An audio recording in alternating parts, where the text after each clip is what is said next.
ආදරණීය දිනපොතට ඔයාලා හැමෝම ආදරයෙන් පිළිගන්නවා.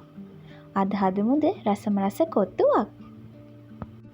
කොත්තු රොටි කෑලි කපලා කඩේ විකුණන්න තියෙන පැකට් එකකින් තමයි අද මම මේ කොත්තුව හදාගන්නේ. ඉතින් ඒකට අවශ්‍ය කරන කැරට් ලීක්ස් වගේම පොඩියට කපාගත ලූණු, තක්කාලි, රම්පෙ කරපිංචා, අමු මිරිස්, ඉඟුරු සුදුලූණු මේ හැමදේම මං කලින්ම සූදානම් කරගත්තා. මම අද මේ කොත්තු එක හදාගන්නේ රයිස් කුකර් හට්ටිය ලිපේ තියලා.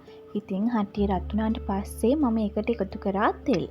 ඊළඟට තෙල් ටික රත් වීගෙන එනකොට ඉඟුරු සුදුලූණු ටික එකතු කරලා ඒක චූටි වෙලාවක් තෙලේ තෙම්පරාදු කරගත්තා. ඊට පස්සේ මම එකතු කරනවා චූටියට කපාගත්තපු ලූණු. ඒකත් තෙලේ චූටි වෙලාවක් තැම්බුණාට පස්සේ මම දාගන්නවා රම්පෙ කරපිංච සහ අමු මිරිස් ටික. ඒ ඔක්කොම එකතු කරලා ආයෙත් මේ විදියට හොඳින් කලවම් කරලා ටික වෙලාවක් තෙලේ තෙම්පරාදු කරගත්තා. Dear Diary YouTube channel එකත් subscribe කරලා එකතු වෙන්න කියලා මම ඔයාලට ආදරයෙන් මතක් කරනවා.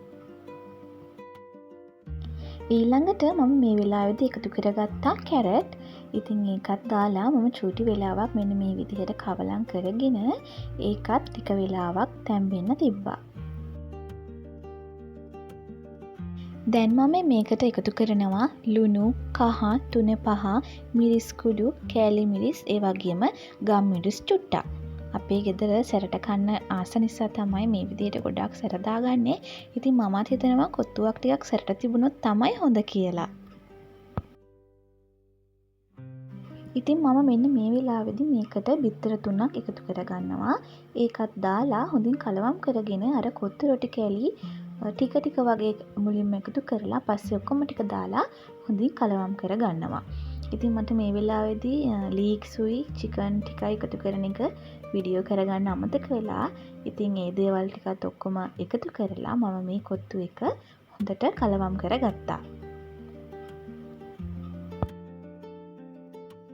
ඉතින් ඔන්න ඔය විදිහට තමයි කඩේ රසටත් වඩා රසට ඒ වගේම පිරිසිදුවට මම මගේ කොත්තු එක හදලා ඉවර කරේ. ඉතින් මේ වීඩියෝ එක පුරාවටම මාත් එක්ක රැඳිලා හිටපු ඔයාලා හැමෝටම ගොඩාක් ස්තුතියි.